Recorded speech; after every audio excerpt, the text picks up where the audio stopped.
Assalamualaikum teman-teman. Di video kali ini saya akan membahas materi tentang ekosistem sawah. Simak video sampai selesai ya.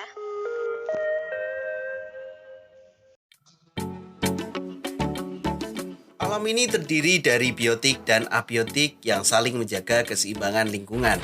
Itu juga alam dan manusia. Alam butuh manusia untuk dijaga dan dilestarikan. Manusia juga membutuhkan sumber daya alam. Namun terkadang alam yang awalnya sebagai sahabat bagi manusia dapat menjadi ancaman bagi kehidupan manusia. Atau sebaliknya, manusia yang menjadi sahabat alam bisa menjadi ancaman bagi alam. Wah, tambah rumit ya. Lalu sebenarnya apa yang terjadi? Yuk simak episode berikut ini. Let's go!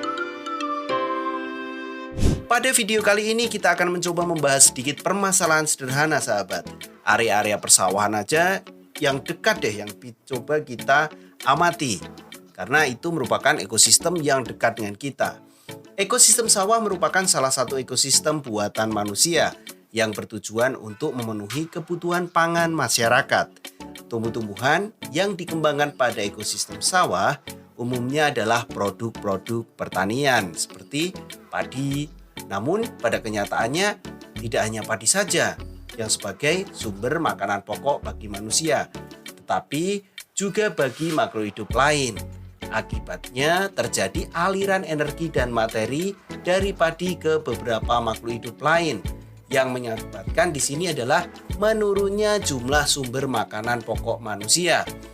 Salah satu contohnya makhluk hidup pemakan padi pada ekosistem sawah adalah serangga. Nah, di sini banyaknya serangga yang mencari makanan di ekosistem sawah mengundang kehadiran katak sebagai pemangsa serangga. Akibatnya, para petani juga harus berhadapan dengan katak yang banyak berada di sawah. Hal itu tentu akan mengganggu aktivitas pertanian masyarakat. Oleh karena itu, petani melakukan banyak upaya untuk mengatasi permasalahan-permasalahan berikut. Pada video ini kita akan coba diskusikan permasalahan dan coba menjawab apa yang sebenarnya terjadi. Yang pertama, apa yang akan terjadi pada populasi padi dan katak jika para petani melakukan pemberantasan serangga?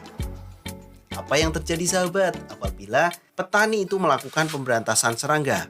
Bagaimana yang terjadi pada padi dan katak? Tentunya populasi padi akan meningkat karena pemangsanya berkurang. Sedangkan populasi katak akan berkurang karena jumlah makanannya juga berkurang. Ini saling berpengaruh ya sahabat. Coba kasus yang kedua. Apa yang akan terjadi jika produsen pada ekosistem sawah tersebut habis? Karena suatu masalah alam, misalnya banjir deh. Coba bagaimana sahabat? Tentunya populasi padi ini akan habis, maka akan terjadi gangguan ekosistem karena padi merupakan produsen yang menjadi sumber utama aliran materi pada ekosistem sawah. Selain itu, kasihan juga petani, mereka akan mengalami gagal panen. Jadi semuanya memiliki keterkaitan masing-masing. Yang ketiga, bagaimana mungkin organisme yang berbeda-beda bisa menjadi satu kesatuan di tempat yang sama, misalnya di sawah. Di sana ada padi, serangga, katak, ular, elang. Bagaimana sahabat? Berdasarkan apa yang terjadi pada ekosistem sawah, organisme-organisme yang berbeda tersebut memiliki saling ketergantungan, yaitu makan dan dimakan. Sehingga mereka akan menyusun ekosistem sawah. Di sana ada rantai makanan, di sana akan membentuk jaring-jaring makanan. Sehingga memang organisme yang berbeda ini akan membentuk satu keseimbangan pada ekosistem sawah. Masih ada satu pertanyaan lagi deh sahabat. Apabila pada ekosistem sawah tersebut tidak ada ular, wah bahagia ya. Tapi apa efeknya coba? Gak ada ular loh, tidak menyangkutkan di sini. Coba, apa yang terjadi dengan populasi katak di sawah tersebut? Dengan tidak adanya ular, tentu populasi katak akan meningkat di sini. Nah, populasi katak akan meningkat. Selanjutnya, apa yang terjadi pada populasi elang? Karena ular itu tidak ada sehingga elang juga akan berkurang karena jumlah makanannya berkurang. Dan di sini dampaknya saling sederhana namun saling terkait. Yang ketiga, apa dampak yang ditimbulkan pada aktivitas pertanian yang dilakukan oleh para petani pada ekosistem sawah tersebut?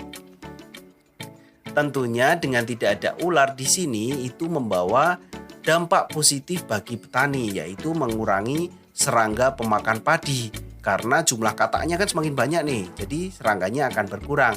Tetapi juga memberikan dampak negatif. Karena katak paling banyak yang dapat mengganggu aktivitas lahan pertanian. Jadi memang harus ada yang namanya konsumen-konsumen lanjutannya sehingga terjadi hubungan predasi di situ ya, sehingga di jaring-jaring makanan. Sahabat, jadi sebenarnya di alam ini tidak ada satupun organisme yang dapat hidup sendirian. Setiap organisme selalu membutuhkan organisme lain, bahkan juga bergantung pada alam yaitu komponen abiotik. Adanya saling membutuhkan antara organisme satu dengan organisme lainnya menimbulkan interaksi sesama makhluk hidup. Dan kebutuhan organisme yang masih tergantung dengan alam menyebabkan adanya eksplorasi alam. Di sini penting peran kita bersama bagaimana menjaga kelestarian alam agar tetap terjaga keseimbangan alam. Berikut adalah ulasan interaksi manusia yang mempengaruhi ekosistem.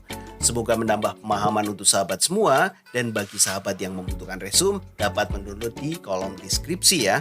Apabila suka dan menikmati video-video Mr. Klik, jangan lupa like dan share. Dan jangan lupa juga subscribe channel Mr. Klik. Semoga video ini bermanfaat. Terima kasih.